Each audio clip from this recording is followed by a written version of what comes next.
Hi everyone, today I'm going to be showing you how to identify n-gons on your mesh using the select faces by sides function. N-gons are faces on your mesh that have more than 4 sides and can cause a variety of issues, from creating artifacts when you apply smooth shading to your mesh to uneven or pinched geometry when using a subdivision modifier. Sometimes it can be hard to spot n-gons on your mesh, especially if you're working with lots of faces.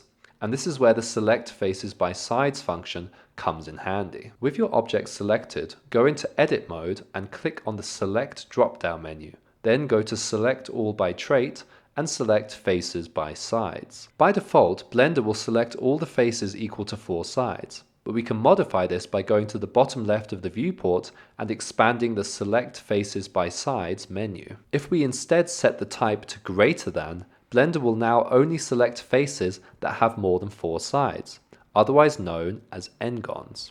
Now that we have identified our n-gons, we can use the join and dissolve tools to turn them into triangles or quads, ideally the latter. And now we can see that the artifacting on our mesh has gone. Thanks for watching and happy rendering.